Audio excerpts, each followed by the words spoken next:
जय हिंद दोस्तों। आज की इस वीडियो में जो है हम जीडीपी को बहुत अच्छे से एक्सप्लेन करेंगे। अप्रॉक्स 2 मिनट के अंदर जो है हम जीडीपी को समझेंगे। तो चलिए सब स्टार्ट करते हैं। सबसे पहले जानते हैं कि जीडीपी है क्या। सबसे पहले जीडीपी का फुल फॉर्म क्या होता है। तो जीडीपी का जो फुल फॉर्म होता है ग्रॉस डोमेस्टिक प्रोडक्ट होता है, जिसको हम लोग हिंदी में सकल घरेलू उत्पाद कहते हैं, याद रखना है।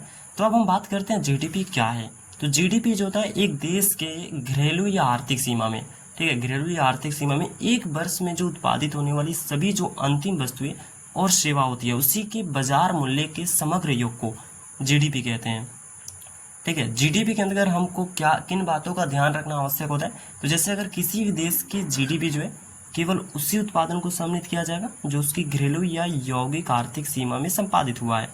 जैसे अगर हम एग्जाम्पल के आधार पर देखते हैं तो यह कहा जा सकता है कि यदि किसी देश की जो अन्य राष्ट्रों की घरेलू सीमा या आर्थिक सीमा में कार्य करता है, कोई देश का कंपनी अन्य देश दूसरे देश की घरेलू या आर्थिक सीमा में कार्य करते हैं, तो उसकी जीडीपी को, उनके उत्पादन को जीडीपी में ध्यान नहीं रखा जाएगा। इसी प्रकार यदि कोई विदेशी साधन किसी दूसरे देश में घरेलू या यौगिक आर्थिक सीमा में कार्य करते हैं तो उस दूसरे देश में उसका योगदान जीडीपी में सम्मिलित होगा। ठीक है, तो जीडीपी को इस प्रकार से हम देखते हैं। एक और ध्यान रखने बात क्या है कि जीडीपी की गणना में केवल अंतिम वस्तु और सेवाओं को सम्मिलित किया जाता है ताकि जो दोहरी गणना है, डबल काउंटिंग है, उससे बचा जा सके। जैसे मान लीजिए गेहूं का दाम 10 रुपया है, हम आटा पिसवाते हैं, कितना हो गया, 12 रुपया हो गया यहाँ पर, और उसके बाद ब्रेड बनता है तो 20 रुपया हो जाता है। ठीक है, तो यहाँ पर हम अंतिम वस्तु को ध्यान रखेंगे तो ब्रेड हमारा 20 रुपया, तो हमारा जीडीपी कितना हो गया, 20। लेकिन एक और तरीके से हम जीडीपी को जान सकते हैं, वैल्यू एडिशन करके।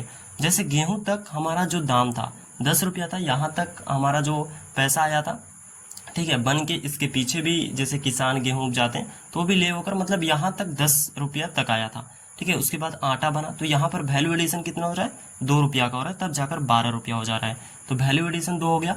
और ठीक है, आटा से ब्रेड बनता है तो यहाँ पर वैल्यू एडिशन कितना हो गया, 8 हो गया। तो अगर हम वैल्यू एडिशन को जोड़ देते हैं 10 रुपया गेहूं तक, ठीक है, प्लस आटा बना 2 रुपया तो उसमें 2 रुपया लगता है। ठीक है, तो 10 और 2 12 और प्लस 8 20 रुपया। तो इस प्रकार से भी अपने जीडीपी को जो है निकाल सकते हैं। याद रखना, यदि अंतिम वस्तु और सेवाओं के बजाय सभी प्रकार की वस्तु और सेवाओं को सम्मिलित करना हो तो इसका विकल्प क्या हो सकता है, वैल्यू एडिशन। वैल्यू एडिशन को हम